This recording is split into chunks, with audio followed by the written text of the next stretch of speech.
When we find Aeneas, he is not a triumphant conqueror. He is an exhausted refugee. He carries the weight of a destroyed city and the memory of everyone he failed to save. To find any sense of direction, he travels to the horrifying depths of the Greco-Roman underworld with a single objective: to find the ghost of his father, Anchises. But to reach the peaceful fields of Elysium where his father resides, Aeneas can't just rely on his sword. He has to walk through a crowd of his own past mistakes. To move forward, he is forced to look the victims of his mission directly in the eye. He has to stand before those who died because he survived. This descent acts as a crucible. By the time Aeneas reaches the innermost circle, the version of him that belonged to Troy will be gone. Down on the dark shores of the river Styx, Aeneas meets his first ghost. It is his former helmsman, the sailor Pallinuruss. Pallinuruss didn't fall in battle. The gods magically put him to sleep at the wheel. He fell overboard into the dark water and survived 3 days at sea, only to be murdered by locals the moment he reached the shore.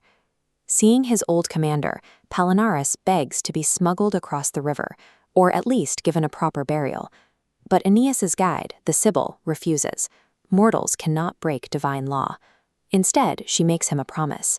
The locals who killed him will be forced to build him a tomb, and the land will bear his name for eternity.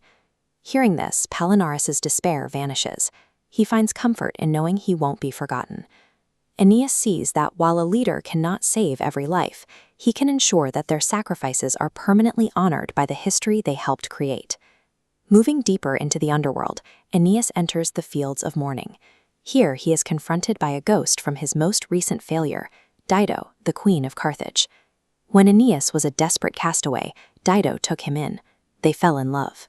But Aeneas eventually abandoned her to fulfill his duty in Italy, a departure that drove Dido to take her own life. Aeneas breaks down.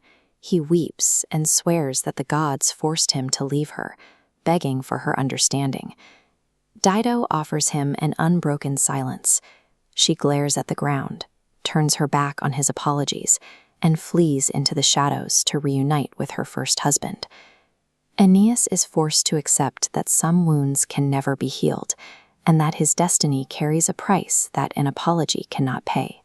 At the final perimeter before Elysium, Aeneas meets the Trojan prince Deiphorbus. He is the walking image of the war Aeneas left behind. Deiphorbus is mutilated. His face and body are covered in the permanent, gruesome scars of the night Troy fell. He tells Aeneas how his own wife Helen betrayed him while he slept. She hid his weapons and opened the door to the Greeks, who slaughtered him in his own bed. Despite his suffering, Deiphorbus doesn't blame Aeneas for surviving.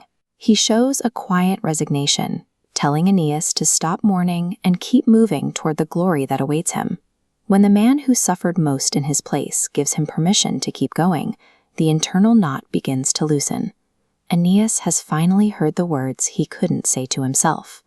Aeneas steps into the brightly lit fields of Elysium. Having faced the ghosts of his past, he is finally ready to meet his father. Anchises ignores the tragedy of Troy. He refuses to look back at the ruins of their home. Anchises explains the souls by the river Lethe are waiting to be reborn. By drinking the water, they wipe their memories clean and prepare for new lives. He identifies these souls as future leaders of the Roman Empire, Romulus, the Gracchi, and the Caesars. Aeneas had been weighed down by the unchangeable tragedy of the dead. Now he is presented with the promise of heroes who haven't even been born. By forcing Aeneas to watch his past mistakes turn their backs on him, Virgil effectively closes the door on the ashes of Troy. For the first time, Aeneas can stop looking at what he lost and start looking at the empire he is meant to build.